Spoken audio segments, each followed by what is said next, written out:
Good evening and welcome to RFL. I'm Richard French and welcome to our special edition of Memorial Day. Thank you so much for joining us this evening. We honor this hour those who gave their lives to protect our way of life, and we will take a look at the greatest generation. We are losing World War II veterans at an alarming rate, but they still have an incredible story to tell, and we spoke to a couple of them. Then we will talk to Medal of Honor winner Clinton Ramesha and his book about his fight against the Taliban in Afghanistan. We will also take you to Dover Air Force Base in Delaware, where the bodies of our fallen heroes are reunited with their loved ones. But we begin this hour with World War II. More than 15 million Americans served during the Great War. More than 400,000 of them died. Another 670,000 were wounded. And now, more than 70 years after the war ended, only around 500,000 of them are still living. It's estimated that 400 of them are dying each day. So today, we wanted to pay special tribute to them and remember the ones that we lost. 18 years ago, RFL traveled to Normandy, France, with 6 World War II veterans from our region who were part of the D-Day invasion on both Omaha and Utah Beach. Ed Gorman was one of them. Ed was an Army radio operator who served with the Joint Assault Signal Corps. He shared his experiences with former RNN anchor Roland Smith. I look out here and I see that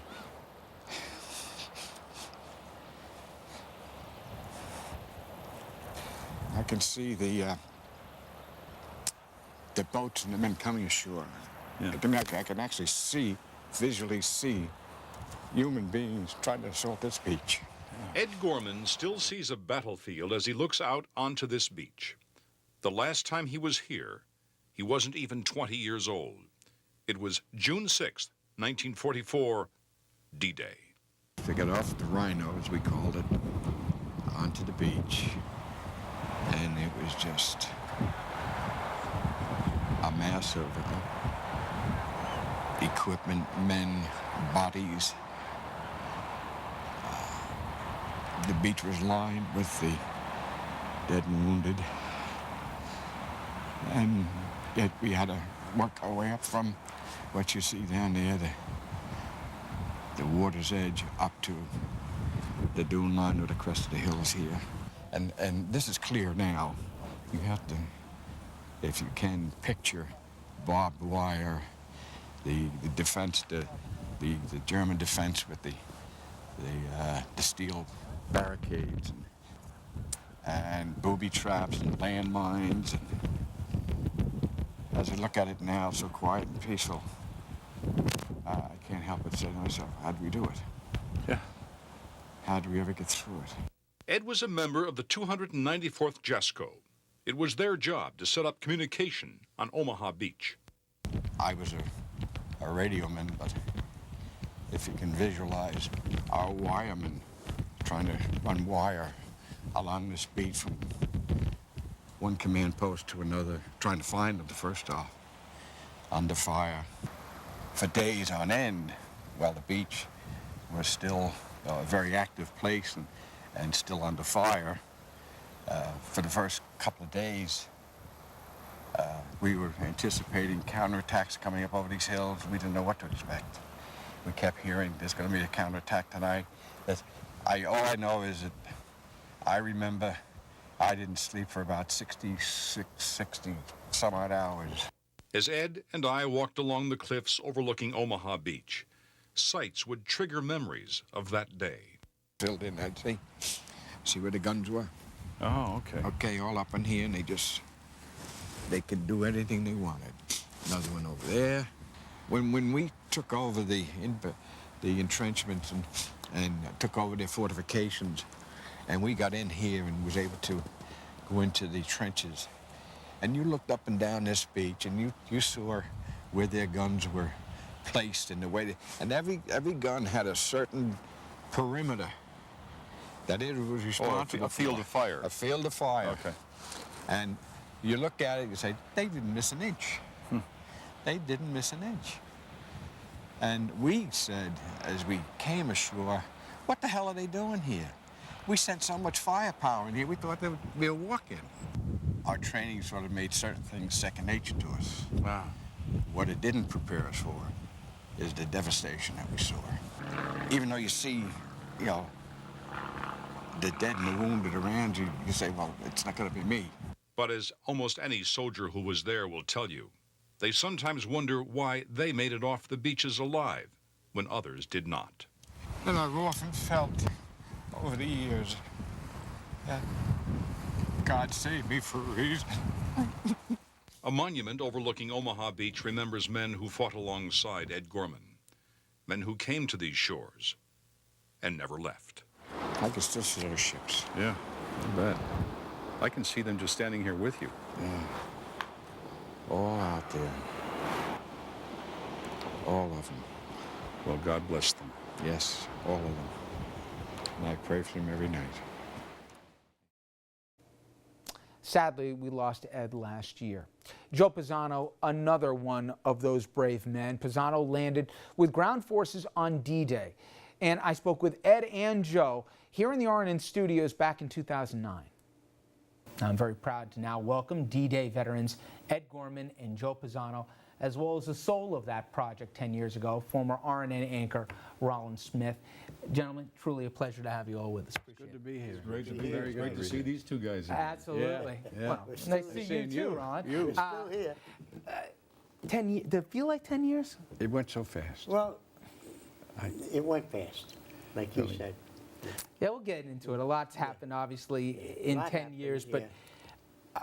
I mean, so much of it from my end, doesn't- and you too, was getting to see these guys go back in time Yeah. in many ways, and there were many other veterans yes. from all over the world that made that trip. But do you ever go back, not just to 10 years ago, but to 65 years ago, to those images? You do.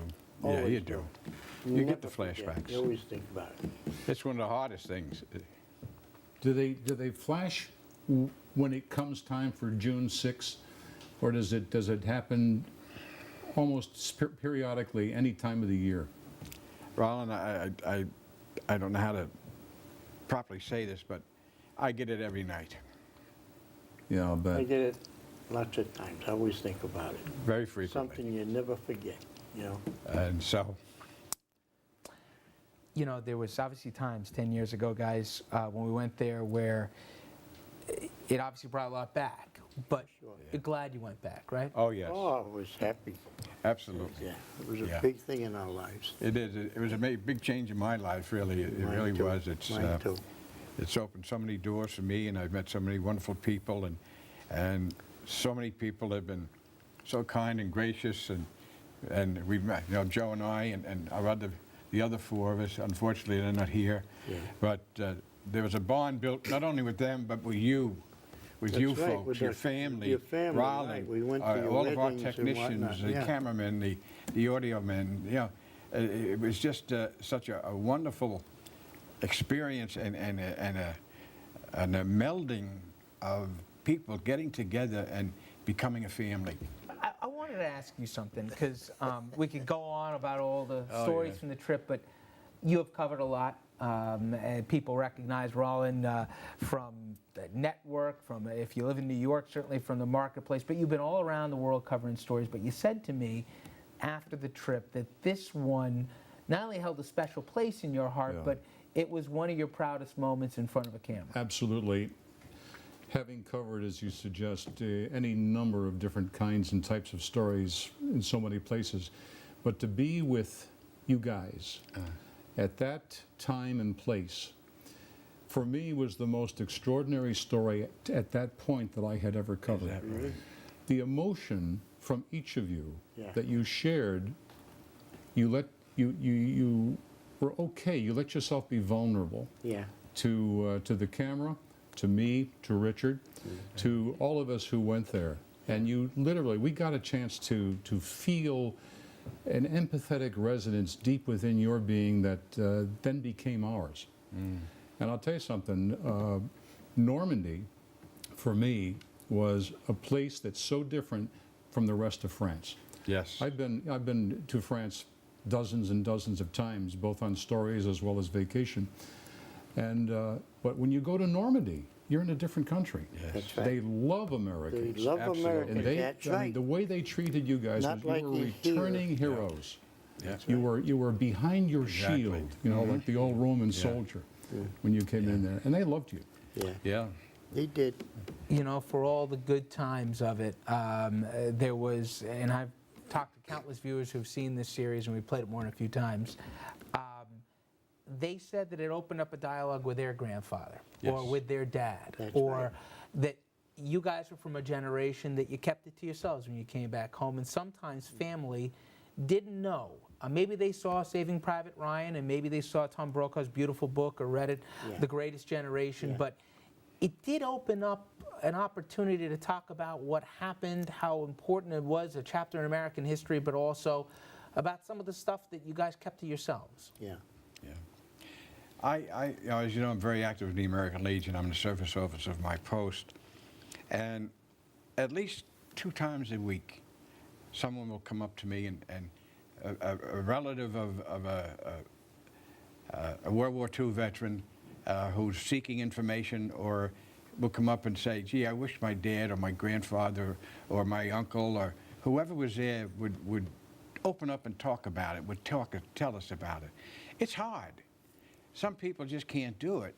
And even for those of us who were privileged to be selected and had an opportunity to say some things, really, you know, we said those things that we felt that we could say or were comfortable saying. There's much we haven't said. We don't talk about that. But some people just can't talk about it. Well, let's talk about some of the guys that were with us in Orange. Yes. And because I think part of why I think this is important is not just to remember the significance of D-Day and all the brave men who are no longer with us, who perished that day, but we've lost over time. It's a vanishing generation. Just in our trip, the guys that are no longer with us. Talk about this generation that is disappearing before our eyes. That's right. It's true. That's right. We're losing 1,500 to 1,700 a day, they say. And and I can believe it. You just pick up the obituary, read the paper, the obituary columns, you know. Someone made a statement, I think it Another was 10 or 15 President years, Bush there'll be and no more President Clinton said that the average age of the men, or those that participated in the invasion was 21. The average age of the whole complement of military force was 21. I happened to be 20 when it happened. Not Joe, you might have been 21. So. I was 20, I think, Yeah. when I went in. 20 when I went in. And we were all 23 when kids. come I was out. a staff sergeant in Yeah. charge of a special type of operation, and Joe with his, the glider outfit, and people say, well, how'd you do it? Don't know. We just did it, that's all. If the next guy was doing it, you're going to do it too. That's how. You guys went over there as teenagers, and you came back as men. Yeah. I mean, they put us there's no through certain question. things that you wouldn't think you'd be able to do, but you say, well, he's doing it, I'm going to do it too. And that's what you did.